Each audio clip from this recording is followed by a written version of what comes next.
What's up, everybody? Welcome back to another episode of the Soul Hoops podcast. We are back after a little bit of a break due to some traveling, some busyness. We're all out of sorts. So, decided to take a little bit of a break, focus on our other stuff, kind of get locked back into what we had to get on, be in a better space. So when we come back, we can come back better than where we were True. at. So, but we're excited to talk about some basketball again today. We'll be discussing. We're just gonna go around the league. We're gonna rank some teams, tier them up, and we'll see what happens there. But before we get into any basketball, Matthias and Ryan, how are we doing today? We were talking a little bit before the episode. Seems like everybody's been busy, but we're coming down into some more clear times here. Yeah. Definitely been busy with the world of collegiate acapella, and now we are finally done with that, and midterms too. Like Yeah. competition and midterms were the same week, and that was just kind of hell Mhm. for a bit. But now that that is mostly done, I'm just looking forward to kind of getting back into the NBA headspace, because during that time I was not locked in really with a lot of teams and what was going on, Yeah. other than a few podcasts I might throw on and kind of get caught up. But I'm just excited to kind of be back with the pod and talking about these teams. Yeah, I agree. It feels good to be back. I haven't talked basketball in a while, I'm not gonna lie. Yeah. I've been busy with midterms, and then girls are in the inaugural WBIT, a new invitational tournament. And we're a host city, so I've been busy with that. But it's been fun. Yeah, we got the second round tomorrow. There Excited. you go. There you go. All right. Well, I think we are ready to just get right into it. So just give me one moment here. We're going to be pulling up the. Let me see if I can add this in. Oh. Give me one moment here. Somebody talk while I fumble around with this whole thing.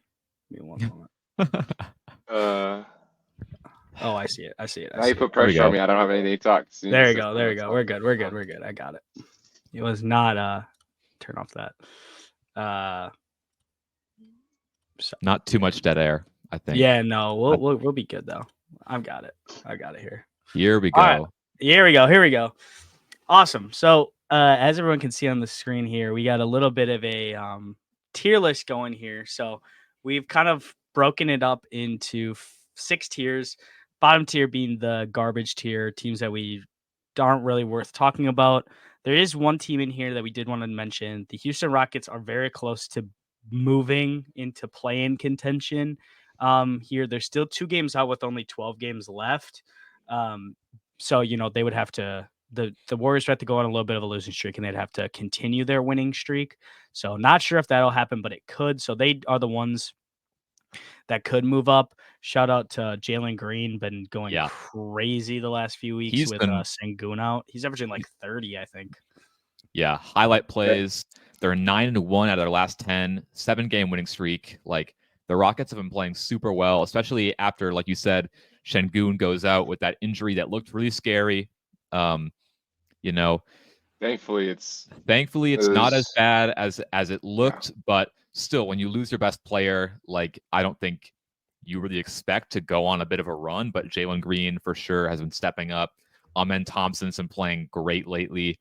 A lot of the other Rockets players have just been playing solid and contributing still. So shout out to them for how they've been playing. I don't know if they'll catch up to the Warriors and kind of find themselves in that 10th spot, but could happen. Worth monitoring. Yeah, I think it is really important to shout out Jalen Green in this exact situation as well, because there's been a lot of question marks with him this year. He had a really rough go of it for a little stretch of the games there, in my opinion, and him playing like this gives, I think, the Rockets a little bit more confidence in his role in the franchise going forward, because they have so much young talent. And it looked like in only half a season, Cam Whitmore was looking to take his place already. And Jalen Green said no to that. And he decided to step his game up. Been a highlight machine the last few weeks. I feel like I see a Jalen Green highlight every game. So that's been enjoyable to watch. But we can start here then right away. I think we can start in the. Do you want to go by tiers or do you want to? I think we should start with the top tier and work our way down, or do you want to go down to up? Let's go. Let's go down to up. I feel like Yeah, we can get the I bad think so teams out. too. So I kind of figured that we would be doing. We're going to be limiting the tiers. So play and exit. There'll be 4 teams, 2 east, 2 west. I would assume. Yep. Those will be the teams that will miss the play-in or not make the playoffs after the play-in. First round exit will be the 4 teams from each conference that we think are probably a first round exit. But I think these 2 tiers, the dangerous and first round exit, can probably overlap a little bit. I would assume. I think. Just because there'll be some teams. I think when we get to some of the matchups that we're talking about, I think you'll kind of see that there's that. Conference finals and finals means that they're expected to make probably a conference finals run or in a finals opportunity. So there'll probably be maybe 2 teams from each conference, I would assume, in there. And then championship faves will be the favorites from each conference to make the finals. So pretty much the expected finals if everything went to like betting odds, probably. Yeah. So play and exit. So the 4 teams in the play-in currently is the Hawks, Bulls, Sixers, Heat in the East. In the West, it's the Warriors, Lakers, Kings, and Suns. So how are we feeling about those 4 teams? We could start with the East, I think. Yeah, Okay. I was gonna say start with the East. So the Hawks are the 10 seed right now. I would just automatically put them in play and exit. I don't think that they would win a game probably. Yeah, I mean it is hard to say with the small sample size, but my gut tells me that the Hawks this is not their year. This is not the year where they, even if they do make the playoffs, they even push a team like they did last year a little bit against Boston. They just haven't been playing playoff-level basketball really all season, and especially with Trae Young's injury, I just don't see it. No, yeah, and I also think the Bulls are on the uptick right now. They're playing really good basketball, and a lot of people kind of wrote them off in the beginning of the year as just like done. But Kobe White, Io, it's like I feel like the whole team honestly is coming around. And really, too. I feel like DeMar has been playing like really well lately, especially like late in games. Headhunting Jalen Green though, that was crazy. Yeah, that was wild. That was he had no reason to do that at all. No. And then I would agree. I think the Bulls are playing a little bit very good basketball. I think if you're looking for a team that would be able to jump from this matchup of 9-10 into the playoffs, it would probably be the Bulls, just because they're going to play a super injured and playing, to be honest, some horrible basketball in the Sixers, and the Heat, which the Heat are been very up and down. But I think I would probably put them in play and exit still. I don't know if you guys want to do the first round. I think they'll probably still end as the 9 seed, I would assume. Yeah, I think the Bulls going and play and exit is safe. I think that's fine. Okay. Well, my thing is like I'm gonna assume the Heat are gonna beat the Sixers. Yep. Yeah, probably. But Sixers versus Bulls, no one. Sixers versus Bulls, I don't know. That's or even I don't know. We kind of wrote off the Hawks already, but if it's Hawks versus Sixers with no Embiid, I mean, I don't know. All these teams have been really bad. So it's like, yeah. How are you? They Yeah. are like looking at the standings. It's common knowledge they haven't won. Yeah, I mean the Heat are 4-6 in their last 10. Philly's 3-7, 6-4 for Chicago, and 4-6 for Atlanta in their last 10. All of them on losing streaks. Yep. I should give credit to Chicago. They're not playing bad basketball right now, but yeah, I think as an overall season for the same. I'm gonna be honest though, I just don't know what is serious. I just don't know what that team would look like in a winner go home game. To be honest, it's hard to say because they could. I don't know. Like Embiid's been missing, and they've been the Sixers have been absolutely horrible, but they still the Sixers have actually shown up for some big games. Like they beat the Cavs. in a big game as well. They beat a couple of good teams. It'd So also be home, right? Don't you get Yeah. home court? True. Yeah. So I think that's a good point. I think the Sixers but I think there's a very easy argument to swap the Bulls and the Sixers. I agree. Yeah. But I'm fine Yeah. with putting them at first round. The Bulls fans should want to be here, though. They should want a lottery pick. They should want a lottery pick. Yeah. They should want the chance to move up in the 14 range. Okay, so Sixers and we probably have as losing to Boston in the theoretical A seed bracket. Then I would assume. Yeah. I don't Yeah. even if Embiid comes back, I don't think they beat Boston. So that comes to probably the most controversial team, the Miami Heat or the other team. Ooh. I think they've got to be in dangerous. I don't think you can safely put them in first round exit. And also, like, with the way they've been playing, I don't think you can put them in conference finals either. Like, I don't think they're poised to make another run like last year. Even though we do say that every year with them. Yeah. They look worse than they did last year. They definitely do. And even though Terry Rozier has been kind of, growing into his role a little bit more and finding more of a groove over there, I just think I just don't think it's going to be their year. And also first round exit seems also a little bit unfair to them. So I think dangerous is fine for Miami. Yeah, I think dangerous as well. I think they could do an upset if they end up playing the Bucks or the Cavs if they move up to the 6th seed. I mean, they're 2 games back, or no, they're a game and a half back from Indiana right now. Which Indiana has also been rough. So I don't know. Yeah, I think you could. I'd put Indiana as a first round exit. I would as well. Without Benedict Mathurin to be their second kind of spark plug. Tyrese has been playing some really bad basketball recently. Like doesn't look like himself. Like, obviously the shooting has been a little rough, but I think even beyond that, he's turning the ball over a lot, which is really weird for him. He just doesn't look composed out there. I would agree. I don't really think they have a chance, and that defense has not improved at all. I think it's gotten slightly better, but still like not enough. Like, they are still not great. In the standings, they're 6th. And if they they'd play Cleveland round 1, and I just think they'd get torn to shreds by Cleveland. I agree 100%.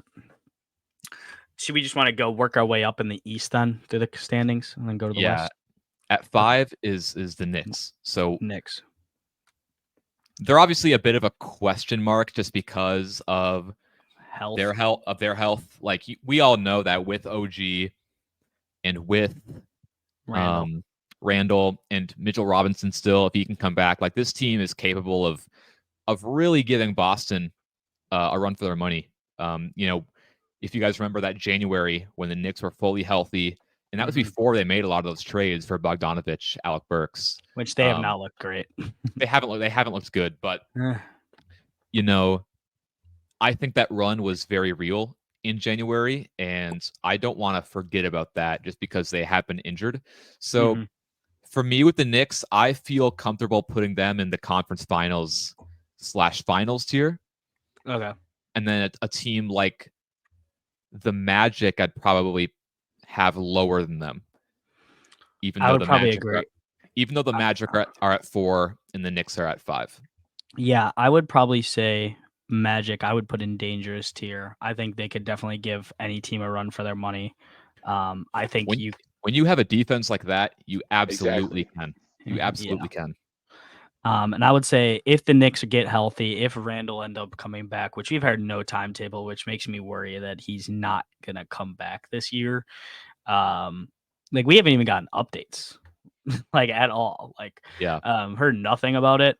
Unless, there's some niche, obviously New York beat reporters that probably have talked about it, but I'm not that tapped in, obviously. So I would say if Randall comes back, if OG is playing, I would say probably more conference finals level, they could get there. But with the Magic being in dangerous, I agree.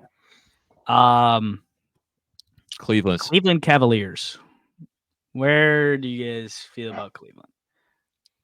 What's their timetable with everybody? Because I know they have played like no real games. Donovan is dealing with tendonitis in his knee. He also had a procedure done on his for a fractured nose, I believe. Darius is playing, and I think Mobley is with an ankle. Yeah, as of March 11th is when he was out of a boot. So, so he's probably Also, targeting. He's probably targeting Strus and Wade dealing with knee injuries too. Mm-hmm. Also, a guy like Max Strus, like, yeah, he's. I feel so much. It's weird to me. I don't know. I feel like this is more in the dangerous tier than the conference. I don't know. When they've been outside of that run, I just their run that they had, it was similar to the Knicks, but the injuries just keep piling on for them. And Darius Garland, which is no fault of his own, he has not looked the same after the injury. He's been so inconsistent. It feels like he's in his own head a lot because I think he's very worried of getting hit in the face again.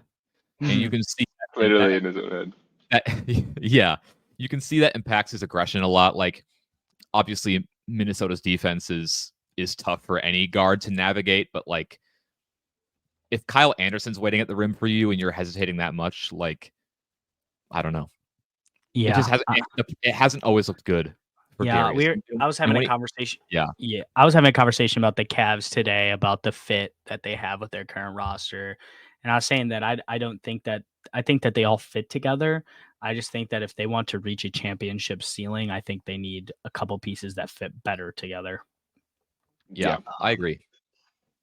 And you guys are sorry, I was getting some text that I would need to pay attention to. But are you guys super sold on the Cavs beating the Pacers? That's the matchup right now.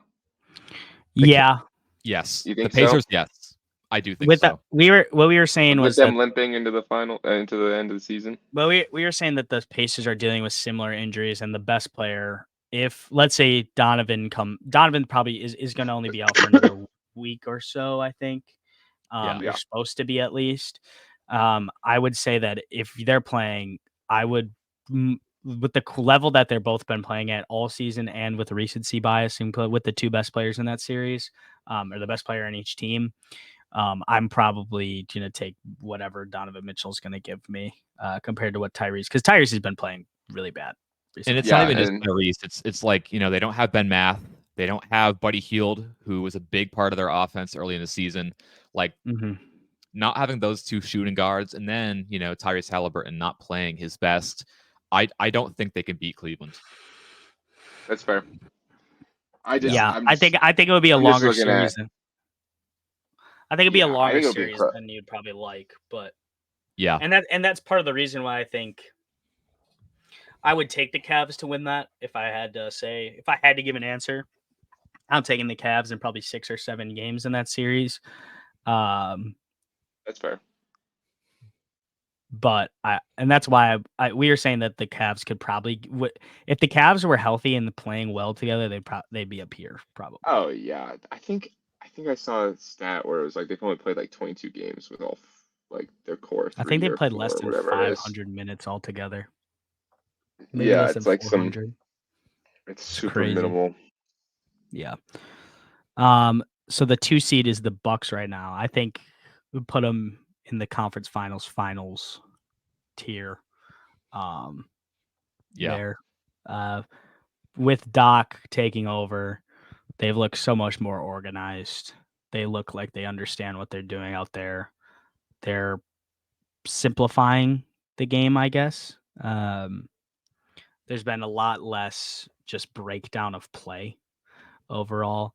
And outside of coaching, Dame is not shooting 25% and from 3 in the last 2 months, so like he was in January. So that has been helpful. That'll do a lot. Getting Dame to be able to drop 30 for you any given night has been a little bit of a boost. Also, with Milwaukee come playoff time, like in the East, they're gonna have the best player in every series they play with Giannis, and that maybe the best 2 players. maybe the best Some two. period. And that's not always the best tell of who's going to win a series, because obviously Boston's depth is just kind of insane. But if you have Giannis, like, you have a shot, and when you have Damian Lillard, you have a shot. Like, they can beat any team. If Giannis learns how to sit on a screen for another half a second, you can't guard the pick and roll. That's literally it. He has to sit for a half a second, and it becomes unguardable. So I think it is very funny that a lot more attention has been put to this because he's playing with Dame now, but Giannis been a horrific screen setter for like 5 years. And I think it's a little rough. I think in the fourth quarter, I'd like him to give a little bit more effort. Like, if it's a 4-point game, brother, like, just make contact, please.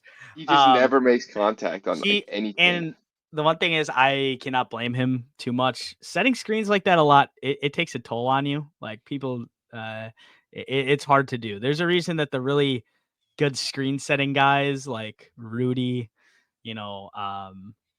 Steven Adams, Zubac, all those guys, Nurk, they're not high usage offensive players. They're really just roll guys or catch and shoot guys. So it does take a toll, and he has put so much. He exerts so much on offense, but his creation, and on defense he's had to take a much. Oh yes. The slip is super valuable because he's so athletic. So it's like, I get wanting to slip every time, but I've been watching a couple breakdown videos. Shout out my guy Bucks Breakdown on Twitter. Great account. He's thrown a couple breakdowns of the fourth quarter on, and he's kind of made it clear that Giannis is getting better at the screen and roll game, learning when to rescreen. Getting better at rescreening for Dame, because Dame doesn't need that much. Dame doesn't need that much space. He'll go up and take that shot. So, or he'll make space. That step back is money. So that's been good. And I will say this, in the playoffs, everyone knows that Giannis is a good playoff player. But he plays completely different in the playoffs. If he's getting support, he will go all out. He will go 100%. Like, he's going to set screens. He's going to play way harder on defense. Like, on defense in the playoffs, Giannis is just a completely different player compared to what in the regular season, in my opinion. It's just a next level that he takes. I agree with that. But I will say I'm much more confident in a series versus Boston with the way we've been playing the last couple weeks compared to I think the guys just lack the depth, and not that like the bench pieces on the Bucks are bad. I just don't think they fit, because like, for instance, like, you could have Giannis be the small ball 5 beforehand when you didn't have a pick and roll guard, but like, Giannis can't be a long-term small ball 5 because he doesn't set good enough screens. Like, it's just the truth. Like, he can't play 5 on offense. For Dame he can't. For other players he can. So it's like they need a different backup big, and it's like, I'll say the small ball 5 I think works in a playoff setting, because when you're matching up with a team like Boston, they are not throwing it down into the post a lot, unless it's a Porzingis mismatch. But I think you can trust Giannis in a Porzingis mismatch. I mean, I do more like than trust Giannis in that. Yeah, no, like, for sure. Like certain I think matchups, like the Knicks when they're big or whatever. A lot of Bucks fans are at the point where they need to invest in a young center at some point, because set screens and play. We're gonna offensive rebounds. I really want Day'Ron Holmes from Dayton. That I love him in our system. That'd be a great fit. He's a versatile 5-4 that can roam, play straight up man defense and as a 5, and he can also switch. He's like kind of like a Bam light, honestly. What about Zach Edey? You guys want Zach Edey over there? Hey, he's a good screener. I keep seeing him mocked to us in mock drafts. And what if Klingon drops? What if Klingon drops? I've heard people are pretty up and down about him. That there's Any a big chance man, he's someone to drop. big. I would love Any of the top. the Bucks. I'll be fine with any big man prospect in the draft, and I think you either have to make a choice whether you're going to let Ty Washington come off as 2-way and give him a shot, or you have to draft a backup point guard because we can't just keep patching it over with minimum vets. Probably My just draft a point guard. Tyler Kolek, you're going to be playing in the same building, buddy. But yeah, I think I think the playoffs matchups, I think all the teams outside of Boston are going to be very interesting to watch with who they match up with in the first and second round on how far those series go. And then obviously Boston is the championship favorite. I think they're the overall favorite. They should be everyone's favorite. I think easily. They're just way too good. Way too good at shooting the ball. They attack mismatches very well, and they have 5 positive defenders on the floor pretty much at all times, especially in the clutch. I think that they are the glaring hole is a glaring one in how they play. You see it time and time again. The blown leads with the shot chucking, third quarter, end of third to fourth quarters. I think that could be a problem come playoff time, but it won't be a problem against any of the lower tier teams, in my opinion, because they just can't. They don't have anyone good enough to mess with them, you know. Yeah. All right. Well, this is an East tiers. Then, we all good with this, or is there any second thoughts about any of these teams? I feel like we didn't really talk about the Magic. I was about to say that too. And the Heat, really. I think the Magic. I know we said too. I think if I were to pick any team in dangerous to go on a conference finals run, I'd probably go Magic. But again, you got the inexperience, so it's like hard. I don't believe the Heat could also go. But then again, like they could beat the Knicks if they get matched up. If it's Magic or Heat, I'm picking the Heat to go on a further run. Yeah, just because we've seen it before, and I know it's kind of a cop out, but like that is kind of how. But like in terms of just like from this regular season, like the play of the Magic has been better, so it's like I want to believe in them, but I also defensively the Magic are so good. It's just like I just think the offense is way too rough. Like we'll talk about other teams. We'll talk about some Western teams that have similar issues, but I think the offense, they don't have Paulo is very good. Franz is very good, but they are not explosive explosive offensive players yet. Yeah, they need an Anthony Simons. They need Trae Young. That's not happening. He's going to the Spurs, dude. Yep. That'll be the there's a couple teams down here playing that these 2 red teams down here. It's time to send some guys packing, guys. Let's get a move. Yeah. Not to date this podcast, but Gonzaga's up 22 right now. Absolutely dogging Kansas. Yeah, I predicted that they would dog them anyways. Well, it's the basketball gods are getting Gonzaga. The basketball gods are getting their payback for the Samford whatever team robbery. But yeah. All right. Well, let's last thing I want to say about the Heat, the offense is too ass. It's worse than last year. I just it's worse than last year. Obviously they could get if they do, then fucking hats off to I Bullshit deserves a statue. I don't know. It just looks so much worse. I think they were getting healthy around this time last year. And they were starting to uptick at the end of the season. They don't look like they're getting more injured. And their offense looks to be worse than it was earlier this year. Like there's no upward trend. The only positive, like consistent positive shooter they've had all season has been Duncan. Yeah. I couldn't think of his name. Completely blanked. And I'm never going to be like, I'm not like any team that's in these top 3 that might have to play them. They should be aware of what they're capable of doing. Boston should be scared of Miami. They should. I still think that. I Yeah. think that if Miami gets the 8th seed and they have to play Boston round 1, I think Boston would be annoyed by that. Oh The yeah. switch hunt, the switch hunting isn't gonna work. The big thing Yeah. about Boston is that they love to switch hunt, but Miami's defense is built to be like, okay, If they lose first round to the Miami Heat, I will genuinely follow my Twitter account, brother. I will be. but you I can't will say be. much because you know what happened last year. Like it's Exactly. It happened last year. Well, I crashed out when we lost. I was in a rough. I might have pulled out the bottle at the end of the night.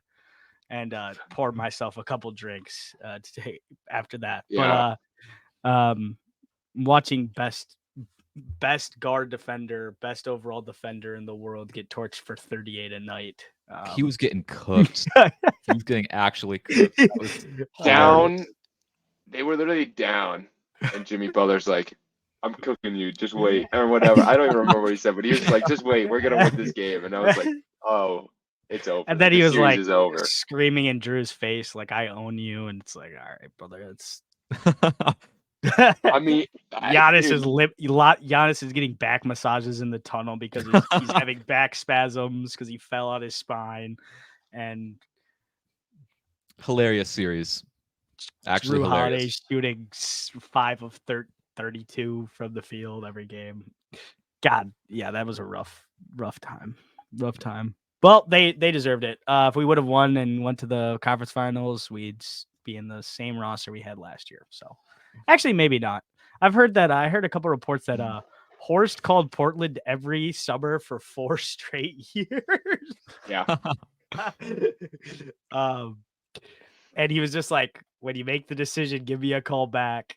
Well, I mean, yeah, Dame has talked multiple times about he has wanted to play with Giannis, so it's like, yeah, for sure. All right, well, I think we can move over to the Western Conference then. Yeah. These bad teams, the teams that we've eliminated possibly from any decision, like we said, is Utah, Memphis, Portland, and San Antonio. All horrific teams right now. My goodness. Memphis, hilarious. If you want a good chuckle, just look at the Memphis daily injury report every day. They have like 4 hardship 10-day contracts right now because they don't have enough people to suit up. Which is one of the comedic values of the last month of the season, seeing these really bad teams with just 10-day contract guys playing. The Pistons had 3 dudes start for them. I've never heard of them before in my life. I don't even think they were like on a roster to start the year. So that was funny. But the only enjoyable team out of this group to watch is San Antonio because Wemby's crazy. That demon. I'm sorry for the Western Conference. You got that demon in your conference for the next 15 years. Good luck. But we'll start with the 10-9 matchup, Golden State and LA. I think LA is probably gonna win this game. I agree with that. Yeah. I gotta disagree. You don't agree? I think Golden State takes it. I can see it going either way. But all of those Linsanity rookie runs, Brandon Podziemski not been playing well. If this trend continues in the playoffs, not gonna be able to have a guy that's averaging 4 points per game on really bad shooting that you're relying to put in buckets start for you. Where they were really relying, they weren't relying too much for him to put in buckets, but the reason he took the starting because he was efficiently shooting. Early in the season, they needed him to make those shots. Well, I know Matias is rooting for them to lose. He wants a higher pick. That was more of Wiggins and Clay couldn't even make the shots. It was more of like you're forcing the hand of Steve Kerr to bench guys that are more prolific in the system and like are vets in the system. Like it was more of the vets sucked so bad they forced Steve Kerr's hand, in my opinion. And it's not that Pods was bad. Pods has been a really good rookie. Yeah. But I don't think their expectations are for him to necessarily create or get buckets. And I think come playoff time, I trust an offense it's the same thing as it's so stupid, but top offense a lot of times beats the top defense. It's just like the Well, the name of the Lakers have game been is horrible. they've been The horrible at everything. Yeah, they've had a really bad defense recently. Like they're like 28th since the deadline, I think. Yeah, Which is I don't know. embarrassing. I have more faith in the offense of the D'Lo of the Linsanity run Warriors. is over.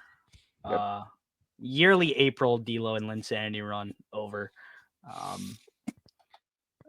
When everyone starts to hype him up again, had to give the Bucks 40 to finish off that Linsanity run, unfortunately. But yeah, I think I'll say this: if we're doing tiers lists, I think both these teams are playing exit. I don't think they'd win against the Kings or the Suns. Sure, I will give you that. The Suns, baby. The Suns, baby. I have a hard time. Bad too. I have a hard time saying that because the Suns and the Kings have been alarming as of recently. Like, yeah, man, the Suns. The Suns. I'm trying to see it.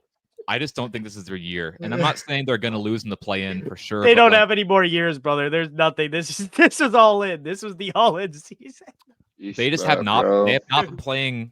They have not been playing good basketball really all year, and I actually think the process for them has gotten worse. Like with Beal and with KD and with Book, I thought they were playing better, like in the middle part of the year than they have been like lately. I feel like they've lost a plot a little bit. I had this thought creators because the Bucks played the Suns a couple weeks ago. They beat them by like 20.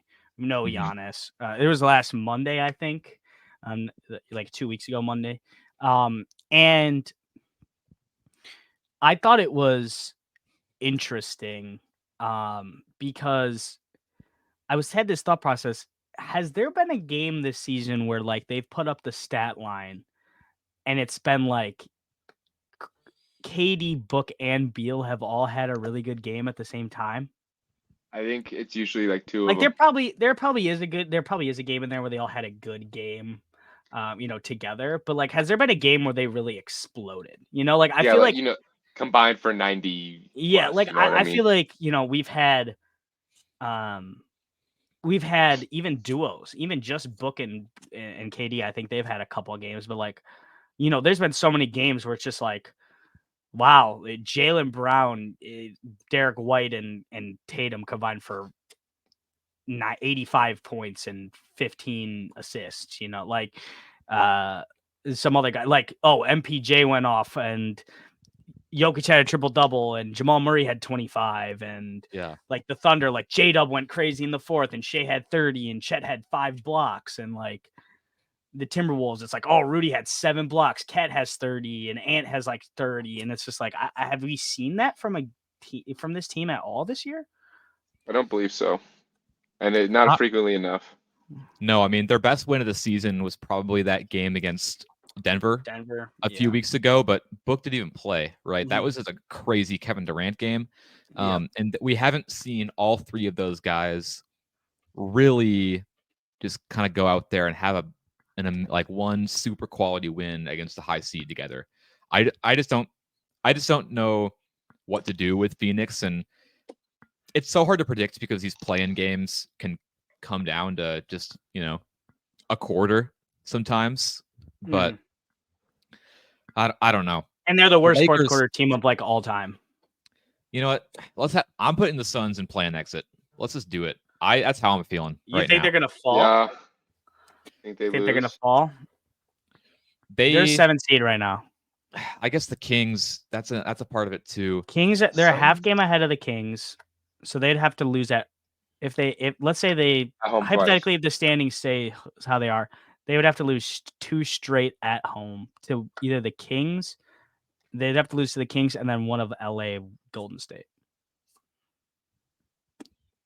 I could see that happening. I could too. Let's get a little risky with it. I'm fine with it. The Suns messed up their team building when they traded DeAndre. Like, I think they should just like not trade for Beal and kept DeAndre. Dude, you know what they should have done? Washington, buddy. Look, I know we really want Bradley Beal. I get that this trade was done after, or no, this was done before. But I've been like, listen, brother, I know we really want Bradley Beal. And you're shopping Kristaps too, huh? Interesting. Let's send 2 guys your way. We'll give you Chris Paul and DeAndre Ayton. Throw them both to us. Yeah, and they traded their rookie too, that like Kamara, who there was Yeah. honestly not good Kamara, value if 'cause Kamara was he getting minutes, super if impressive Kamara in was this- getting in the minutes league. on the Suns right now, he'd be an impact player for them. Because Yeah. he's been so good defensively. Like I think they needed to give the KD book Ayton without Chris Paul, and maybe like a different like guard. I obviously not replace him with Bradley Beal. You know, I don't think replacing Chris Paul with Bradley Beal. You know, maybe split it up. They got the wrong guy. You know, split the contract they up.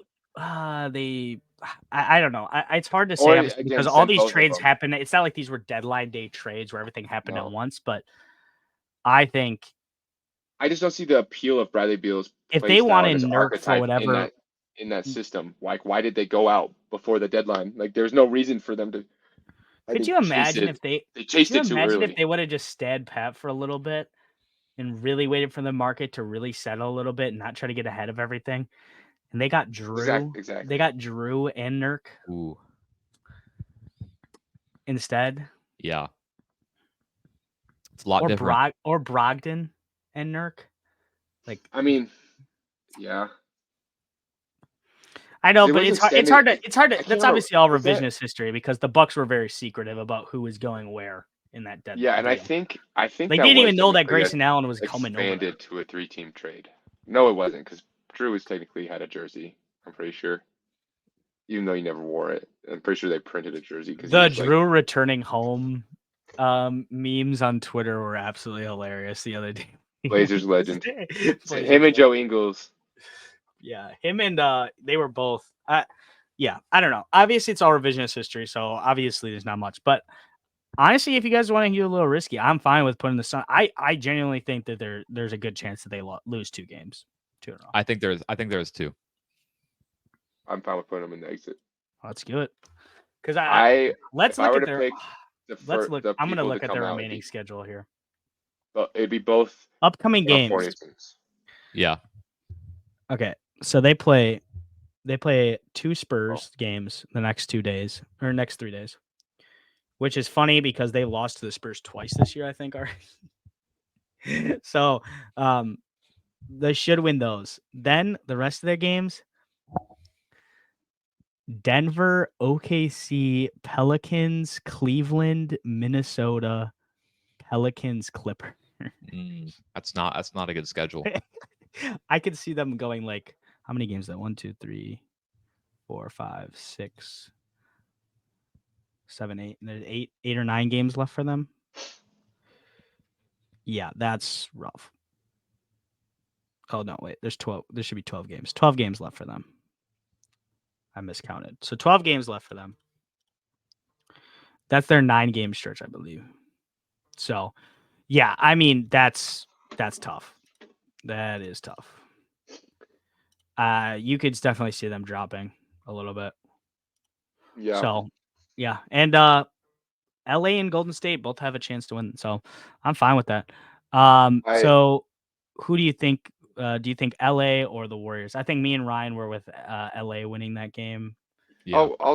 I'll stand with democracy. We can go LA. Okay. All right. So then we'll it'd be Kings Golden and State LA. Warriors. Lakers first round exit though. They're not good. Yep, they can't. Agreed. Because they'd be playing Denver. OKC, Denver, or OKC. Minnesota. Okay. Denver, OKC, or Minnesota. They could beat OKC. I think that would be the team I would most likely take them over. If they were to make a run, I would take OKC betting. Like if I had to like put my money where my mouth is, I'm taking a team. I'm taking OKC, but I think their best matchup of those 3 would be OKC just because of the size and the rebounding. Yeah, experience too. I mean, Yeah. it's LeBron, right? Like Yeah. LeBron versus a bunch of kids. Yeah, they are. Mhm. In terms of Yeah. the league, they're young, even though they're really good, amazing. I think players. they do have a guy that would play well against that team because you have a guy who can take. Chet's going to sit in that kind of corner area most of the time, and AD might be able to The problem is they have 5 shooters on the floor at all time. Unless I don't. I'm Giddey a big wins- Mark. I'm being a big Mark Daigneault fan. I know he's been benched in the fourth quarters. I'm gonna say this: if Josh Giddey is playing more than 5 minutes a game, if you want to keep him in the starting lineup for whatever reason, he should realistically be getting DNPs in the playoffs. Honestly, I think like 12 minutes a game. I don't would think be you can fine. afford to. I don't think you can afford to. If you're in a first round matchup against LA, Giddey has to sit in the corner. AD is going to sit on him and let him shoot. And he's going to just sit in the mid range and he's going to be there to trap those shade drives. You know? Yeah, but then you could throw AD in some pick and rolls and stuff. You know, bring AD out, throw him in pick and rolls. Yeah, switch up and the action. Giddey's a good enough passer to like AD's not going to be able to recover. yeah, I don't know. I don't think there's. If you want to play him 5-10 minutes, I think you could get away with it. But I realistically, it frustrates me it's that tough he's even for in the Giddey. rotation. It sucks because I know he's like a top 7 pick. Obviously, he's going to get his minutes because of that. But I think with how poor he's been playing recently, it's. Do you think his time's up in OKC in the summer after the summer? Could be. They need to chase. They're too good right now to be complacent on a guy like him. Definitely could be. I think it should be too. I mean, I don't know. There's just so many guys on the roster I think could fit an actual contending team better. Cason Wallace playing is Isaiah Joe. Isaiah Joe. That's gonna be their starting lineup in the playoffs. It's gonna be Shea, Isaiah Joe, J-Dub, Lou Dort, Chet. I don't think Giddey can start in the playoffs. They need a 4 so bad because they need to have J-Dub at the 3 and Lou Dort at Gordon the 2. Hayward. Gordon Hayward is not good. Well, good thing they have 2 lottery picks and another pick that'll be in the 20s. So I have not been paying attention to Gordon Hayward on the. Shit pisses me off, man. Gordon Hayward has not been good. You know what really pisses me off the most? It's OKC fans who are like, we shouldn't trade our picks. Brother, you have a 9-man playoff ready rotation. Trade the goddamn picks, dude. Like, unless you're drafting a big man, they're not going to play. Yeah. They're just not going to play. I still think you send it all to freaking. You get Laurie, or you Godfather offer Laurie where they can't decline it. They could do that. Even a Godfather offer. Like I always that, think about they this. Still probably have enough ammo to make deals. Yes, they have so many assets. I'm gonna pull it up really quick. Obviously, fans post. There was another. Fans post usage. Obviously, post deadline has not been there for me, but I do want to see. Also, my thing is also if the Rockets show that they continue to be impatient, like if they want to continue to do how they made the veteran move this off season. I'm like, I feel like you could pick up some. So they have like a Atari Eason or things here. If Houston gets really impatient, like a Jabari Smith, maybe for a cheaper value that slots right into the 4. They have Houston's pick. They have Utah, but I don't know if that'll convey. Depends if Utah. I don't think it'll convey because it'll be It's protected 1 through 10. So they have the Houston's pick, which should be a lottery pick. Clippers pick this year. They have 2 picks this year. They have their own pick, Houston or Clippers swap, which will probably be Houston again, unless the Clippers fall off. 2025. So in 2025, they have 4 firsts. They have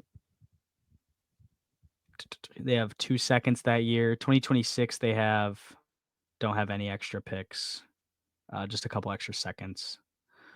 2027, they have Denver and OKC and Clippers and their own. And 2028, they have theirs and Dallas. And 2029, they have a conditional pick from Denver as well. Yeah. That's so ridiculous, man. That's so ridiculous. I hate it too because the entire time they were stockpiling all these picks, I was like, this strategy is dumb. It's not going to work. Like, at a certain point, they have to actually start to win, and I was wrong about that. So, well, at a certain point, they just needed Chet. At a Yeah, certain they point, they needed just need Shea. to be They time. needed Shea to become Michael Jordan, Mm. and they needed Chet and J-Dub to be just amazing out the gate. It's unfair. Yes. It's unfair. J-Dub is excellent. Yeah, he's a Excellent. dog. He is such a dog. All right, Probably well one of my then we. favorite players in the league. I'm not gonna lie. Yeah, he's fun. He fun. gets the Soul Hoop stamp. You know, yeah, it's Soul Hoop stamp. Low key though, our Dre, who's been on the show before, I'm just gonna start whatever player he says is a sleeper in the draft. I want my team to pick because he's been right every single year. J-Dub, he was super high on pods. It's too. It's the Santa Clara, right? Santa Clara is a Yeah. good program. Yeah, The WCC is an underrated conference, in my opinion, in terms of developing talent. I know Gonzaga, because Gonzaga gets a bad rep because they can't develop NBA talent. But like, what do you mean? Drew Timmy's a G. He is a Wisconsin. I guess I say that, and they have like he's a Chet. Buck legend, okay, for his summer league They have Chet and performances. Sabonis, so I guess maybe I'm just hating. I'm hating. Yeah, but Chet is like a 7-foot fucking demon. So yeah, that's like if Wemby went to like, goddamn, I don't even know what's the most notorious. Like that's like with Kentucky. It's like they just pump out these guards that are just absolute freaks of nature, but they don't do anything with it. yeah. Santa Clara does a really good job developing because like it might just be J-Dub, but like the improvement from like year 1 to year 2, like he was still like a good freshman, but like yeah, you can just see that like he puts in work and he processes the game really fast, and he learned the game really fast. Yeah, he's an absolute demon in the fourth quarter. He just takes over. Yeah, isn't he like in the last few months or whatever? He's first in fourth quarter like points per game, but I'm pretty sure he's like fifth. Unfair. In the season. So good. Shane J-Dub Chet in the fourth quarter. All right, well we can go to the 6th seed, Dallas Mavericks. They are. Where are we putting the Kings though? We got to put the Kings. Oh yeah, we got to get Kings. Probably first round exit. Right? First round exit. They would be the 7th seed, right? They'd play Denver. Yeah. Hell no. Denver, Minnesota, or OKC. Cleaning that shit up. Yeah. I think the standings in the top 3 are going to stay the same. I think Minnesota will stay at 3 and Denver will stay at 2. Interesting. Yeah. I wonder what the schedules are looking like for all these teams. I'm gonna look up the Timberwolves first, just to. For the dangerous though. They got. The Timberwolves might make a run here. I'm not gonna lie. They got. I know they're injured right now, but Warriors, Pistons. Then they have another Denver game, which is rough. They have Chicago, Houston, Toronto, Phoenix, LA, and to end the season. And it's only 1.5 games back right now. Let's say they get within a half game. Last game of the season is against Washington, if they need to move up in the standings. Give me that. So I think that would probably be a pretty good bet. I think Denver has a pretty easy schedule as well. Yeah, Denver's got a cakewalk schedule here.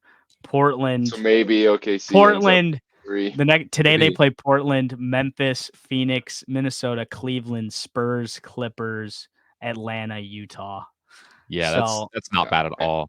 And Portland just released their injury report. Everybody magically has tendonitis tonight. So OKC's got a tough schedule.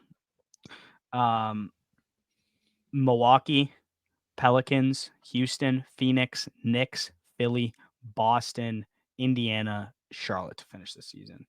So that they have the toughest schedule of the 3, I would assume. But with Minnesota's big man injuries right now, Luka Garza out there hooping though. He actually didn't play that bad that one game. He shot like 9 threes, which was ridiculous. But dude, Luka Garza, Blazer legend. Was he actually was he there? I didn't know that. I'm pretty sure he was. Maybe I love Luka Garza, but he was fouling the shit out of Jokic, and they were just not calling it. He was fouling him. I'm telling you, bro, that's the best way to do it, dude. I love it though. It's hilarious. Everyone keeps saying like, dude, Jokic. It's like, dude, what? It's the same shit with Giannis. Just Giannis gets more called because Giannis is such a swing through type of guy when he goes to finish. Jokic doesn't do that. So like Jokic's push shots, floaters, it's harder to call those. So players are just like, I'm just gonna beat the absolute hell out of you. And if Brook Lopez does that same thing when they play. Brook Lopez double armbar in the back, just pushing the entire time. Dude, Nurk is Nurk just is absolute. Nurk falls out every game against Jokic, bro. So funny.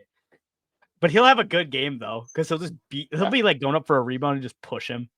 It's like they're not gonna call it every time. They're not gonna call it every time. They can't.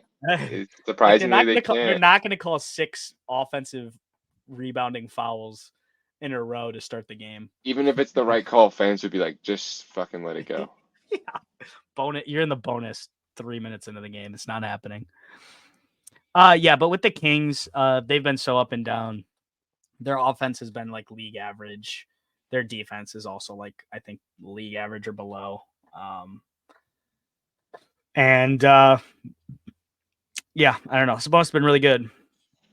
I will say this about the future of the Kings. I think they're gonna have to plan for something after Malik Monk here, or they're gonna have to trade Herter or something to make him, because that dude is gonna get paid by one of the teams that has money this season. Like absolutely, someone's gonna throw a bag at him. Yeah, I think we'll do another award episode soon, but like he's the clear 6th man of the year right now, and he's such a big part of that team. Like, it'll be interesting to see what the Kings do moving forward, and if they're willing to address. I'm not saying I'm not saying they have to make decisions about Sabonis, but like they do have to address, I think, their playoff ceiling with Sabonis as the full-time 5 at some point, and I think I want them to do that sooner rather than later. Yeah, I think that's why they were interested in signing Draymond last year. I think they understand. I think they know. They definitely know.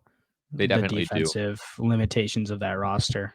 Yeah. I mean, you're just not the big man rotation of Sabonis, Alex Lennon, Trey Lyles is just not very serious defensively. No, it's not great. It's hard. Yeah. But we can move on to the 6th seed Dallas Mavericks right now. They are 41-29. They're tied with we said the Phoenix Suns could fall, but that's just because of how bad they've been playing. Mavs are on the swing, I feel like, where Suns are kind of, if we charted them, the Mavs are going this way, Suns are going the other way. Man, Kyrie has been insane, man. Ramadan, Kyrie, different player, straight up. Do you guys see that oop he caught the other day? Yes, bro. He was like, bro, his head was above the. Like, I know Kyrie has bounce about like Kyrie. Dude, his bounce though, like that was like that was like really hot. He's been like that, yeah, dude. He is bouncy. People overthink Kyrie, man. Like that guy is so good at basketball. Like he's so good. I think the Mavs that game winner are dangerous. And he's someone that's just obsessed with the game. Like a lot of people like see someone that has that good of finishing and that creative finishing and is always under the rim, and they immediately think like for instance, like Trae Young. Trae Young is a really creative finisher because like he can't get above the rim. Kyrie just was like, I want to be able to do both. Like he's so good that he doesn't have to exert as much energy, but when he needs to, he can, and he can get up. And it's also for injury prevention. He struggled with some knee stuff. Yeah, I mean, his athleticism is so easily displayed with the finishing. I mean, he just floats through the air. I mean, you don't switch hands and go up and under like that without having insane athleticism. Yeah, he just doesn't. But a lot of times it's more of like he doesn't like exert his full bounce. You know what I mean? His contact balance is crazy. Yeah. Which is the most underrated athletic thing in the world is core. Yeah, the ability to contort your body and control it at the same time. Yeah. I think a guy like Anthony Edwards has that too. Yeah. A bit. Yeah. It's what makes Giannis so great as a big man, being able to slash. Like when he gets hit off his spot, he absorbs it and he can react to it. The same thing with Ant. It's why the Ant is so good at absorbing contact and finishing and ones. I think Ant's like top 3 in the league in and one, and ones. It's because of that. So they absorb contact, so they can readjust. Yeah. Josh, someone also too has even though his frame, Ja. he absorbs and contorts off of contact really well. I missed what Like- Ja's insane, man. I The miss Grizzlies, Ja, the bro. Grizzlies is gonna be so good next year, Fuck. man. Ja Morant, man. With you slide GG Jackson into that team with think he's gonna Bane be and Jaren. I think he'll be a Man. bench guy. He'll with be a Marcus bench guy, Smart, but you can still have the lineups. Like you start small Yeah. with Marcus Smart, but I agree, Ryan. Lineups with Bane. I think there's a good Jackson, chance Ja. whoever they. Where are they? I'm gonna go on Tankathon. I want to know what their pick is technically setting at technically right now. and They're at the adding seventh best odds. And this draft is perfect for finding guys you can build with. So They need a defensive. They need a defensive wing. Yeah, and I think they can Well- find that. Like I really do think with They Ja, with the leap that Bane made, I think people don't talk about that enough. Bane, I think, was really turning a corner before he got hurt this season. He was playing some of his best basketball ever. Jaren kind of using this year to really hone his own creation game, I think will pay dividends down the line. Marcus Smart, we didn't get to see a lot of him. But like you look at their development this year with GG Jackson and Vince Williams, who is going to be a mainstay in their rotation next year. Like, Vince Williams is a dog. This year was definitely not a blessing in disguise by any means, because like this year just kind of sucks because they've been bad and their players have been out. But I think that the Grizzlies are really poised to make a huge bounce back next year. Yeah, I agree. 100%. I'm looking at the range they'll probably be picking in. I'll probably guess they're probably going to be somewhere between. I don't know if they'll move up too much, but I'm guessing it'll be somewhere between 7 and 9. I'm guessing they'll probably stay around 7. Yeah, but guys in that The range, Grizzlies? yeah, if they want to get a wing, they'll have Cody Williams on the board, probably Ron Holland, Montes. You guys gotta remember that with Ja, they're a 50-win team. They've been a 50-win team whenever Ja plays since he's basically been in the league. I don't care. I think you can fix a lot of your issues if you can get a good wing to play right away. I think Cody Williams would be an absolute great pickup for them. Cody Williams is exactly who they need. Yeah. If they don't get, you know what I really hate lucky though, in the draft Tankathons. lottery. Yeah, you can go. Sorry. No, go ahead. Oh, I was just gonna say I hate just saying Tankathon's mock draft system because they don't actually have a mock draft up on their website. It's just their big board and then the draft order. Like it doesn't. Yeah. It doesn't make any sense. It's like a little, but not enough. Like, why in hell would the Charlotte Hornets take Reed Shepherd, brother? But unless the Grizzlies get lucky again, like they did with the Ja draft, I think they need to go wing.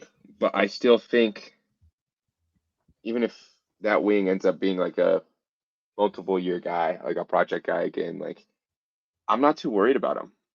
Like I'm really not. Like they're so good when the only thing is like if they can be healthy, because they've proven to be an elite defense with just like the core they have now. And then you add Marcus Smart, you haven't seen them healthy, that defense healthy. And I still think there's stuff to work with that. And it's like, I don't think Steven Adams brought a lot of value to that team, but I don't think he is what put them over the hump as a good defensive team. You know what I mean? So I'm not thinking that like a defensive wing is a must. What Steven Adams did is definitely replaceable. Like big part of that team last year, and like absolutely, but you can find a guy who does similar things and probably even has a little bit more to him as well. Yeah, I think what they really need is that they need to do it all wing, and he doesn't need to be like, he needs to be the 2. As much as I love Bane, I think offensively Bane is like a 3 option. You know what I mean? And like maybe it's something where it's like you get a versatile wing and it's like a 2A, 2B type thing where they take basically the same amount of shots a game or they have the same usage. But I think they need someone else to take the load off offensively. and still be able to provide, like someone like a Chris Middleton, who can step up to be a 2. I mean, or take a step down to, or step up to be a 1, but also take a step back and be a 3. You know what I Yeah. mean? Yeah. If they want to be a championship piece, because right now I see them more of a 5 to 2 seed, but like again, when they were the 2 or 3 seed, I don't see them like as a real threat. It's more of just good coaching, good system, good defense that carries them through the regular season. Yeah. Are they gonna have money night? Are they gonna have money this offseason? That I'm not aware of. I'm not good at like remembering Spot teams cap sheets in my head. Spot Yeah. Rack is where it's at. Team salary But caps. yeah, I think GG Jackson or Cody Williams is those 2 prospects that I would look at if I were. There's also Zachary. I don't know. Is it Risa Shea? It's like Risa Yeah, Shea. Risa Shea. He also could be the guy for them, but that's more of a They'll they'd be have to get negative. lucky in the lottery, I Right. believe. Oh, this is this. Matas season. also I think would fit because he would add size, but he's less Yeah. of an on-ball guy, They which could honestly sign. wouldn't be too bad. So they don't have money right now, apparently, from what I can see. Yeah, Look. I don't think any of the guys are like free agents. Oh wait, yes they do. Wait, no, they don't. The NBA is hilarious because there's only 8 teams with cap space next season. This CBA, man. Grant It's, Williams and CJ McCollum, bro. They're gonna pay for what they've done. Oh wait, never mind. I misspoke. I had it organized the wrong way. There's 15 teams with real money. I hope that like The Knicks are one of CBA, them. like, Oh my god! Why we let these demons do this? That is. they're actually being ran well. It's surprising. Oh, they have They have practical cap space, which means like going over the apron with extensions and stuff like that. But like actual cap, there's like nobody.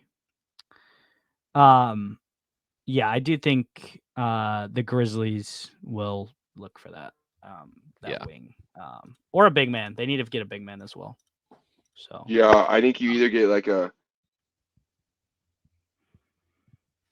I don't know if you want to like I was gonna say get a Steven Adams build and like get like a true 5, but honestly, I know a lot of people think are you talking get about Claxton. Yeah. I don't know. I don't think the Grizzlies seem like they're an in-house type franchise. They don't seem like they want to trade for someone unless it's like a deal break, like sending them over the edge. Yeah, Like maybe they get in a position to draft a big and then send their chips for a Macau to fit the wing is what their thought process is. But yeah. I do think it's funny how we started talking about body control and then we ended up on the Grizzlies draft. The Grizzlies and yeah. One more thing before I go off, but I might have just lost my thought actually. We can just skip it, honestly. You're saying Macau going all in for that? Oh no, I remember. I think what they need to look for in the draft is a versatile like 3-4. You know what I mean? That like they can play Jaren at the 5 at some points, but it's like you need someone, or in free agency or in a trade, you need someone to not like, or I guess a backup 4-5. I don't know. It's hard. You need more positional versatility in their front court because they're small. Yeah, like a big small forward would not hurt. Mm-hmm. Yeah, I agree. I'm seeing people ask to like start GG Jackson at the 4. No, you can't. You can't. You just can't. You're not good enough. Like you can only do that if you're big at the guards. You can only do that right now because you're ass. Yeah. Yeah, but with the Mavericks, I think we talked about Luka. Luka is just insane. We don't really need to talk about that. Everyone knows that he's insane. Yeah. I will say, if they can get a good defensive run out of the role players, I will probably take them as an upset. I think it'll be an upset pick almost in every series because Luka is going to give you like a 35-point triple-double every night. Yeah, Luka and Kyrie are just there's so much to deal with, and like the Mavs actually have stuff around them now too. You know, with Gafford and Lively have really transformed their front court depth, and then you've got PJ Washington, who's kind of fit in really well over there. Tim Hardaway Jr. has kind of chilled out a little bit since his early in the season he's hot streak, but very rough recently.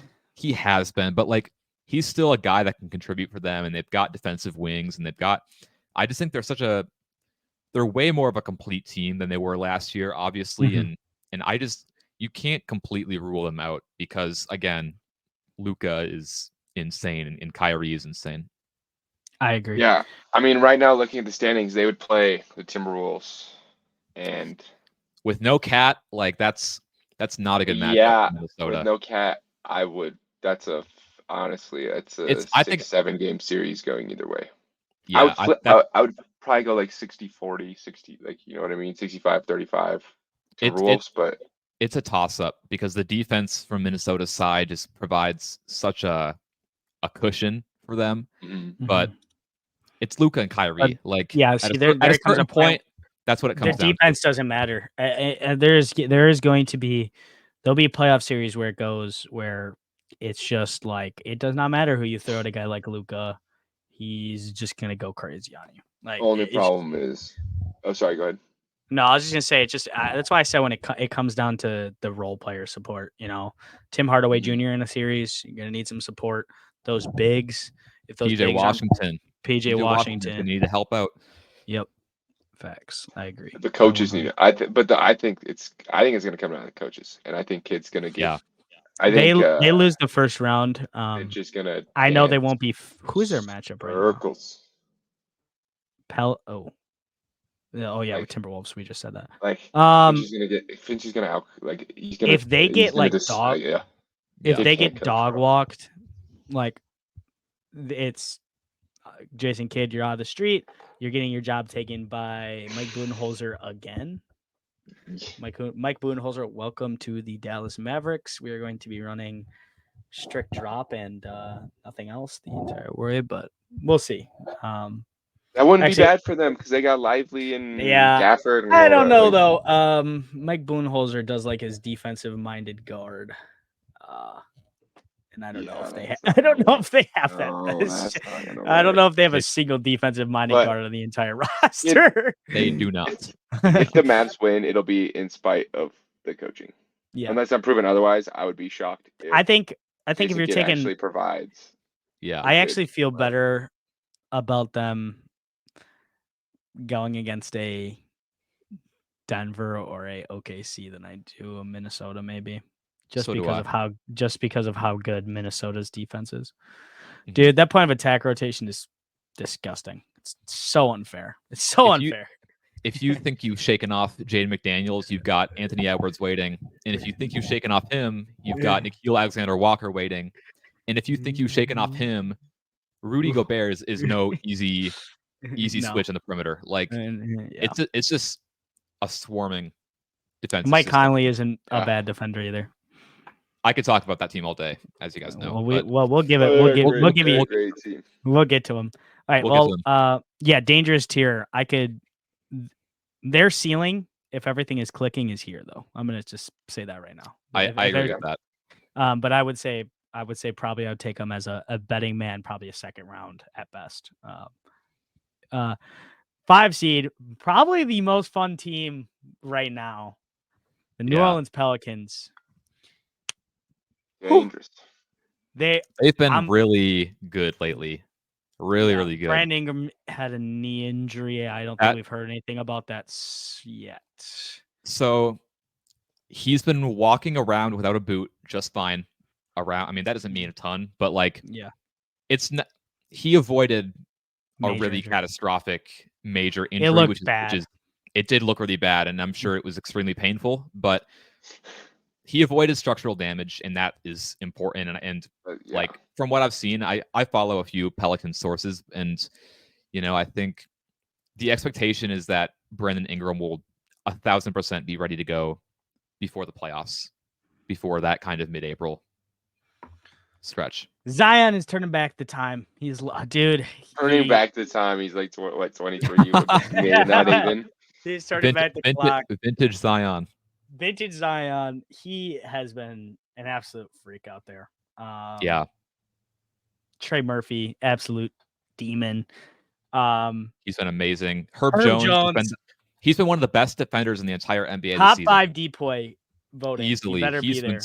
He's been so good. I think That he's man- probably number 2 in DPOY right now. Herb.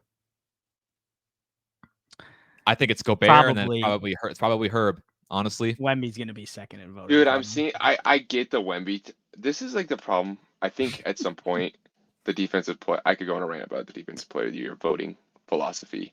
Yeah. It's the only award other than MVP, but it's like the only like individual award that like the team success really matters on. Like, Yeah. why are you being penalized if your team fucking can't defend without you? Yeah, Wemby You should be penalized for the minutes that you are not playing. Yeah, Wemby. I think the on-off defensive rating numbers. I think with him on, they have a defensive They're ridiculous. rating They're of ridiculous. 106, and with him off, it's Yeah. like 120 something. Yeah. 106 is insane. Like, I think it was like in the last. That'd be month number and a one. half. wild. It'd be number one in the NBA. Yes. Yeah. It would be number I 1 think for easily. it was somewhere like the whole year. It would be like 4th with Wemby if you take the whole year, and then in the last like month or 2 months, or maybe it's like since All-Star break, they'd be the 1st with just Wemby if you just take the Wemby minutes. Wemby is crazy. Oh. I said it Oh my earlier. God. That Oh my God, demon. why are you- I am glad he is not in my conference. I'm just gonna say that because that guy gets a competent team around him. It's so over. it's so over. championships time, man. Trey Young, please just send in the letter, please. We need it. Yeah. Even like even Darius Garland, like get him in San Antonio, get them running that pick and roll. Ooh. Oh my God! It doesn't matter how bad of a defender you are. You can't go to the rim. Anthony will be on the block for probably a low price. Yeah. I don't have faith in the Blazers. I think the Blazers are going to trade him in the next summer. Not. I'm telling you, this is going to happen. We're going to trade Anthony. He's going to stay. Why are they? Okay, I'm sorry to interrupt. This girl just hyperextended her knee so fucking bad, and they continue to stretch it out, just like showing it on the screen. Yeah, they keep showing it, and her knees like I don't want to see it. I hate when they do that. But yeah, they need to get somebody over there to play point guard. I think the point guard like thing with like the lobs and the passing is kind of overblown, just because like Twitter memes. But like, it's legitimately a problem for them on their roster right now. They don't have a high level. They don't have even a mid tier point guard on the roster. And I think someone like Keldon Johnson, or even like they should not be. They should just draft whatever their higher rated point guard is. I don't care about BPA. Unless they get number 1 and they draft Sar and they. Well, yeah, you go Sar. Some real demons. Yeah, And that's even more demonic, honestly. Sar and Wemby together, and you've got Devin Vassell, who has been really good. Like they have recently. good. Yeah, they have good pieces. They need to be Sohan. They have enough pieces to make trades. I am not selling my stock on Sohan. No, I can't do it. I can't do it. I like him still. I don't care. I don't care about the point guard. Who cares? I don't care about that. That was just stupid. There's just no reason. An experiment that showed he's a playmaker. He can run backup point guard. That's cool. Yeah, they need one of the 3 of Toppich, Dillingham, or Reed Shepherd. I would probably say Dillingham or Toppich. I don't think Reed Shepherd's gonna be a real point guard at the next level. I don't know how much if I have in Dillingham's really nice. He has a really nice game, but I don't know how much I have in him being like a lead guard for like. Honestly, though, if they're not sold on any of those guys, maybe trade back, get a guy that's more like comes from like I think you go another wing, and then you trade for. I think you have enough assets. You trade. I just think it depends if they can get a trade for a guy. Yeah, I think if you have a trade lined up where you can get a young guard, or even a star guard, you go get a wing, and then you just fill it out, and you have Trae Young or Anthony or whatever guards are going to be on the trade block with a bunch of athletic do-it-all wings and Victor Wembanyama. Because I don't think he's a player that you need 2 picks this year. Damn. I think it depends on the Raptors' positions in the lottery. Well, that's true. If the Raptors fall between 8, yep, they could have 2 top 8 picks. Ooh. The Raptors fans better pray that does not happen. Yeah, I'm just thinking about. That was such a stupid trade. The Spurs, we should just get on it, but like the team building with Victor is, I'm very curious about. Honestly, we should do a video about that. I want to, because that's something that he's so unique that it actually might be hard to build a team for him. Yeah, That makes sense. I but get with that. the Pelicans here, I think you probably put them in the dangerous tier right there. Yeah, I think they're the same level with the I Mavs. think Where they I beat think the they can make Clippers a run. first round. If the matchups stay the same, I think they're going to beat the Clippers. Oh, it's gonna be like 6 or 7. It's close. be Everyone in the tough. West is so close, dude. I've heard so many Clippers fans say that they think that the Pelicans are their worst matchup because of how dominant Zion is against them. Zion just sees red when he plays the Clippers, dude. It's wild. Yeah. I'm pretty sure they also just have like a good record against them. Yeah, I don't think they've lost against them. Yeah, I think the one thing you'll see, we said like the Brandon Ingram injury, you'll see how that goes in the playoffs. But man, if Zion's giving you this level of offensive production, and you're getting this type of production from, man, I get CJ has been really pretty good. good. Yep. Yeah. And Trey He Murphy. deserves his flowers. Hey, I'm telling you though, if Brandon Ingram misses this playoff run and Trey Murphy goes on a nice little run, I think that there might be some Brandon Ingram discussions within that building, possibly. Yeah. Just because it'll be his last year of his deal this summer, and we'll have to see what happens with that guy. But I do think that they're in the dangerous tier. I can see them winning a playoff series against the Clippers. I think they, depending who they match up with, they could give another team a real run. They could give them a tiring series for sure. I think they're the same. I don't thing as think the Denver Mavs. would want to deal with a Zion. No, Enough. I think both. Like I believe in the Mavs and the Pelicans going on a conference finals run more than the Clippers. we'll get into let's use that as Clippers. It's like if we're talking, they had if I their were run. using They had their 2-week run or 2-month run. That was insane. They lost like 2 games. Mm-hmm. Recently, they've been pretty rough. I mean, they lost to a Giannis-less Bucks. I mean, they let Dame drop like 40 and 12 on them. Dame I don't know if that's very much let, but I mean, Dame was 40 coming and off 12 some on rough games. Like Dame had like 2 games in a row where he was like sub 20 points, I think. One of them was like a blowout game, but it's like obviously that doesn't matter, but it was still like on bad efficiency. And then, but I think when I say led, I don't want to come it off as like Dame is like incapable of giving a team like because like Oh, I know. I'm just pitching you. I'm just saying Just like when you're a team that's gonna try to say we want to have these two really strong wing guard defender guys, and then we want to be an explosive offense on top of that. You can't let a team without its best player, a top 2 player in the NBA, like absolutely demolish you. Absolutely demolish you. Just bully you. Like it just does not work. I mean, Bobby Portis hitting like I don't even know if that was that game that Bobby Portis hit like 5 threes or something. I don't know. No, that was a different game. It wasn't. That was the Suns game. That was a Suns game that Bobby Portis hit like 5 threes. I think the Clippers are. Yeah. It's just been tough. I mean, the way we've been talking about them, like, if we have New Orleans if we have New Orleans as dangerous, then the Clippers are a first round exit, right?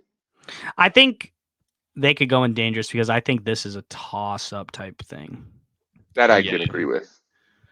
I think like we had like a similar thing with like the what team did we have? The Pacers and the Cavs, where we put them in separate tiers, right?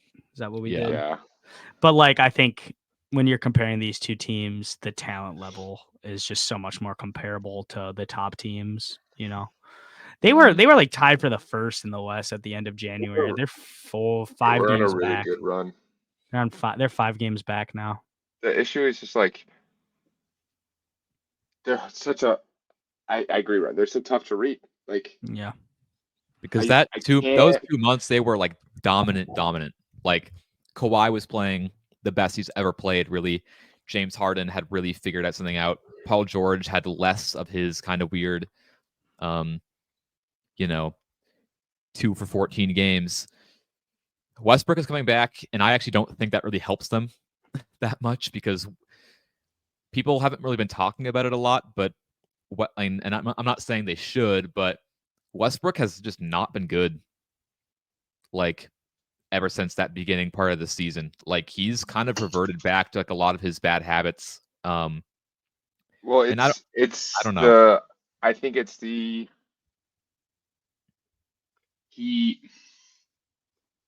found a groove playing with Paul George and Kawhi. And I think the Yeah. addition of James Harden, I think we've seen that Westbrook can't play with another prolific point guard. Yeah. Like, or another like shooting guard, you know what I mean? Like, I'll say prolific like ball handler. Because Kawhi and Paul George, like, they're not playmakers. They're more like self creators, and Paul George has a little bit of playmaking juice, but like not to Do you what think- Westbrook and Do James you think Harden that I provide. think Pete, if they lose in the first round, do you think they move on from PG? He's the only guy without an extension on those big 2-3 guys. I guess theoretically, but I guess a lot of people would want PG. So yeah, Philly, Sacramento. But Philly. what would you replace it with? A big or like a versatile? They don't like have forward? a lot of. They don't have like a lot of like Yeah, assets really. I would just pay him. Yeah, I think it I just would. matters. I would Yeah, too. I think it just matters what you want to replace them with too. Because like if you want to go bigger and not, Unless you sign and trade him and get somebody. I mean, I think the best you're getting back is the teams with cap space are going to be like Philly. Philly would definitely want him. if you're not gonna take Tobias, Maybe Cleveland. Maybe he goes back to Indy. little PG for Siakam. Nah, they would keep Siakam. They just unless Siakam says I don't want to play here, but I don't think Yeah. he would. I mean, like, but that's like something where, like, value wise, I could see it. Obviously, I don't know why Indiana would give up on the Siakam experiment so quickly, but like, hard to find someone on the market that matches the PG value. It'd definitely be something where it's like addition from subtraction is the thought process. And it's like, I don't know. Less is more type of thing. Yeah, but I don't know if splitting PG's contract, like theoretical contract, into 2 or 3 players is going to make the Clippers better. Yeah, I have no idea. Yeah. I think just replacing someone of that talent, like, Yeah, it would be hard. That's why I It's think hard. they just re-sign him and just pray. I agree. And then, like, if you have to make a deal, you make a deal down the road. All right. Yeah, but this is probably the New Orleans Clippers series, probably the most interesting series of the first Yeah. round, I would probably say. Probably the most Definitely, yeah. competitive. Probably not, maybe not the most interesting, depending on what happens in the East matchups with like Miami, Philly, and Indy. New Orleans, LA though would be It'd be a a really good dog matchup. fight. Yeah. Dogfight. 3 seed in the West, Minnesota Timberwolves, 48-22, Conference. 6-4. I think conference finals. I don't know, Probably. guys. You don't know? I just don't know. Like I think You think a dangerous tier? probably. I don't honestly. want to say like my expectations are conference finals, but it's like I'm gonna bet on that. I guess they're without Cat, so it's hard. But it's like The Cat thing is where it's so hard to gauge because he's expected to be back in the playoffs, but like for a guy with his playoff track record, coming back from an injury right before, like that's just going to be tough. That's going to be tough to do. And, I think the Wolves could lose in the first round if they get a bad matchup. And I also think the Wolves could be in the Western Conference Finals. I just think I feel like that with 6 there. I feel like there is 6 teams in the West that I could be like, oh, they could lose in the first round, or they could, they go on a heater, they could make the conference. Like even Phoenix, who we put down here because we think they're gonna just absolutely shit the bed with how bad they've been the last few weeks. they Swear to God, tell me it's out of the realm of possibility. Next thing you know, Katie and Book are averaging 28 plus a game, and they go on a crazy run. Well, last playoff they had some like Book scoring next to KD. It was like some of the most efficient scoring we've seen in the playoffs. They Like, both went crazy last year. They both went crazy in the playoffs last year, and so many of these teams, like there's such a wide range of where they could end up placing, and Minnesota, like I think we all see why they could be in that conference finals because of the defense and because Anthony Edwards is kind of leveling up right now with his play, and he's a playoff riser. We've seen that, and that's such an X factor in any series. But we also understand why they could just fizzle out, because that offense, and especially the late game offense and the decision making from Edwards at times, and Cat too, like it's just rough. We talked about really it. rough. Me and you actually talked about it after the Bucks Timberwolves game, right after All-Star. Yeah. You could just see the maturity difference in the fourth quarter between the two teams on how they operate. Because one team has Damian Lillard and Giannis on it, and the other team is Anthony Edwards and Cat trying to do it all. Yeah, but on the so- same side of that coin, you have OKC, who has quite literally. I think only has Gordon Hayward, who has.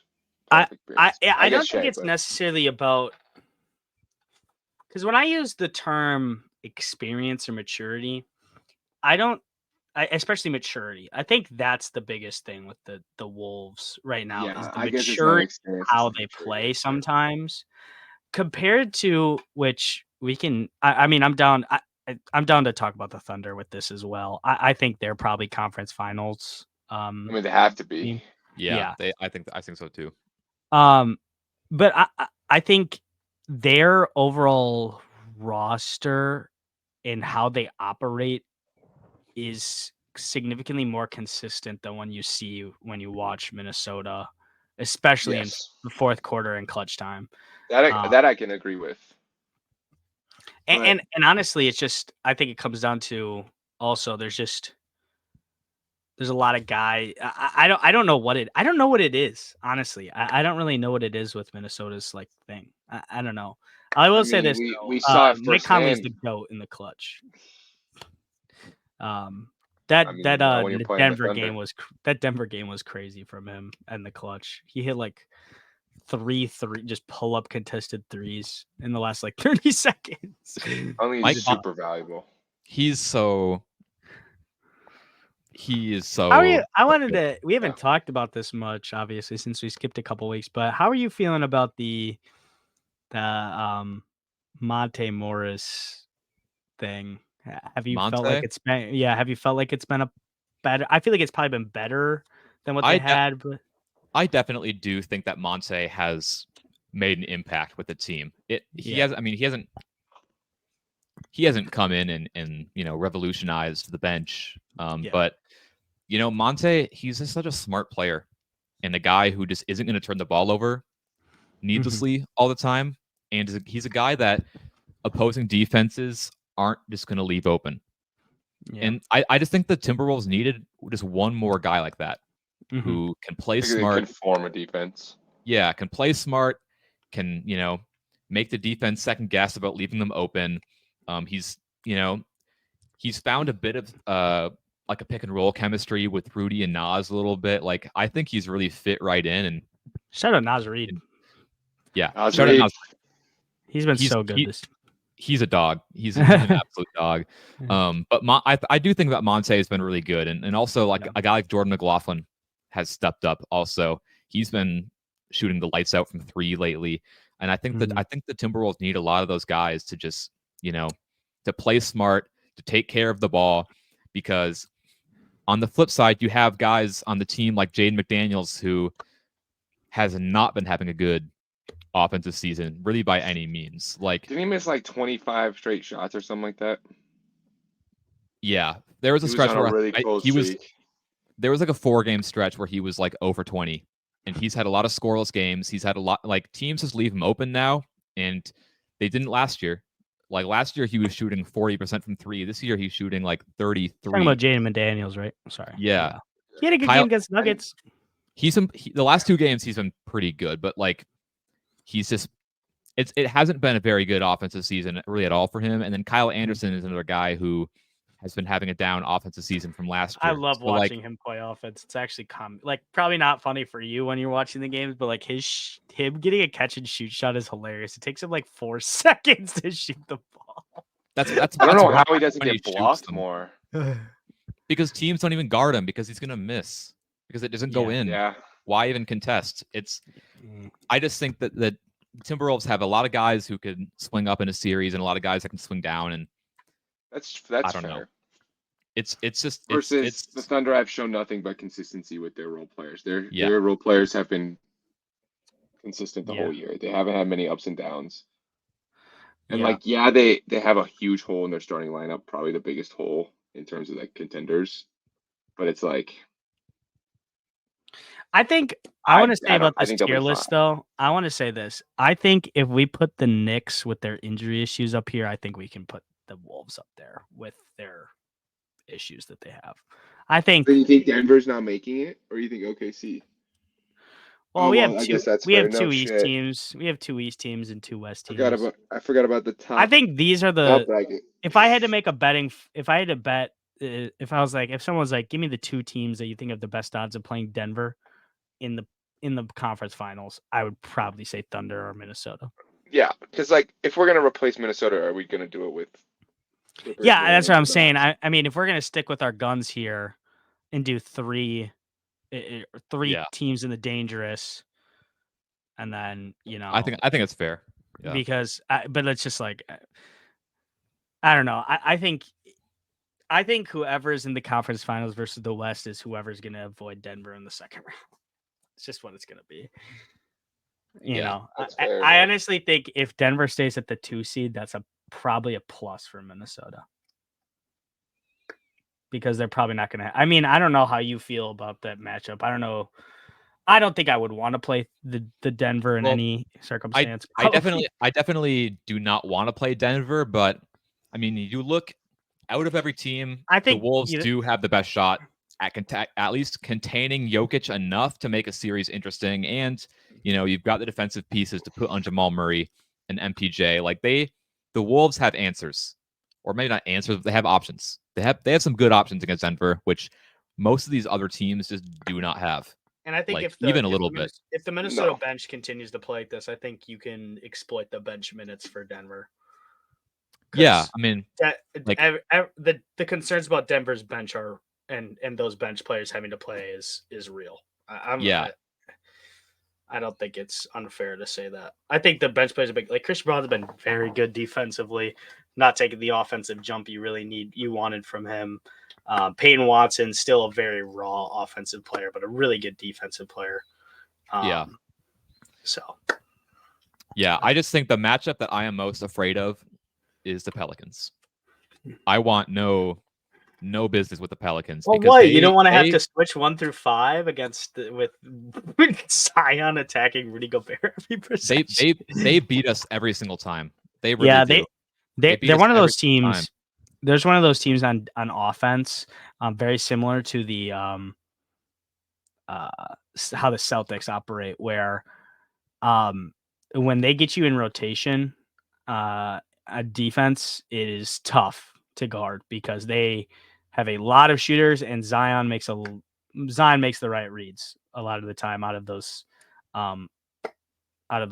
slashing opportunities that he has, getting to the rim. Yeah.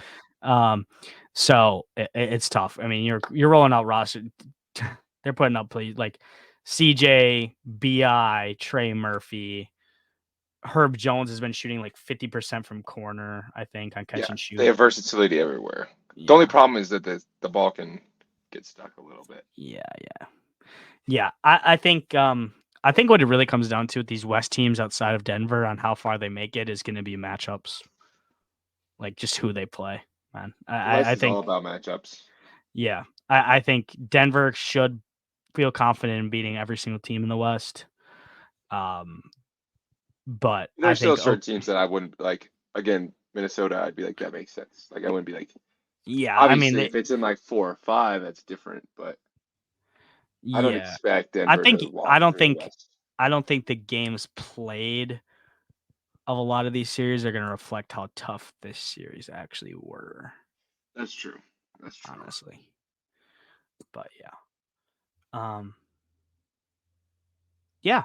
Well, there you go. I mean, we can talk about the Nuggets. We didn't really talk about the Celtics, but they're just a machine. They just don't lose games anymore. Yeah. I just think that it's pretty clear to me, at least, that the finals will be between these two teams. I just think they're Yeah. I just think that within their respective conferences, I do think that these two teams are a notch up above their contemporaries, and I think they could lose. I think they could lose for sure. Like Milwaukee could give Boston a shot, and Denver. I think Minnesota can give them a shot, and not really OKC, but Minnesota, they could. Yeah, they could. So OKC, well, in the a way, finals I still that the think people could give them a shot. The finals that the people really want is clearly Minnesota, Milwaukee. So I can just drive back and forth to the game. So I could just drive between the two cities to go to games. Isn't that crazy? It's like a 4-hour drive.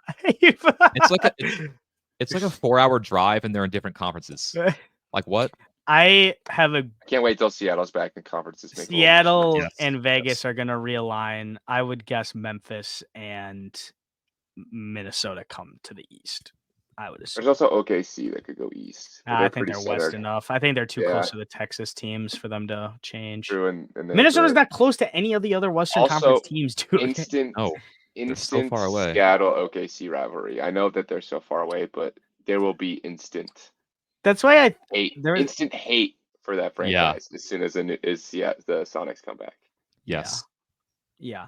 I do think it is funny though. There was a game this year that the Celtics kind of got.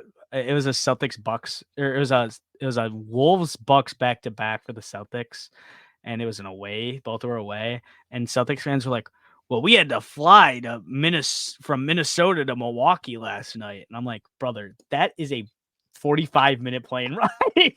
That's straight up a 30-minute plane ride. I swear to God. It takes longer to get through the airport than it does to probably get get on the plane. They complain about like some of the California teams like traveling to another California team. It's like, dude, we played it away back to back, Sacramento, Golden State. That's like an hour drive. That's so hour drive, dude. And then you got these Eastern Conference teams. It's like back to back Western Conference. It's like, yeah, we're playing OKC tonight, and then we're playing LA tomorrow, guys. It's like, yeah, that's like it's actually a decent trip, brother. Like some road trips are really overrated. It's like just because they're on the road doesn't mean that their travel is actually going to be that bad. But then sometimes you go on gauntlets where it's like the West Coast road trip for the Eastern teams is rough just because of how long. Like they have to leave earlier and they're away from home longer. Mm-hmm. Yeah, but well, this is our tier list. Obviously, this is 100% correct. Nothing. Obviously, we didn't really do many predictions, but obviously, we're right about every team and we're wrong about nothing. Because we're that smart. So, but I think we can pretty much wrap it up there. Appreciate everybody for watching this video. We're glad to be back. We'll be back again later next week with another video. We might do awards maybe, and we'd probably be coming with some draft prospect stuff pretty soon. Want to get ahead of the curve on that before everybody else starts pumping out those type of things, so we can start pushing that. But we're going to be working on that as well. Maybe if there's a day where we're not doing much, maybe we can just do them as like a live video maybe, but we'll see. That'd be kind of fun. But appreciate everyone for watching. Leave a like, comment, subscribe, all that good stuff. If you absolutely hate us for one of our takes, tell us so that way I can interaction bait you on all platforms. Appreciate everyone for watching, and peace out. Peace.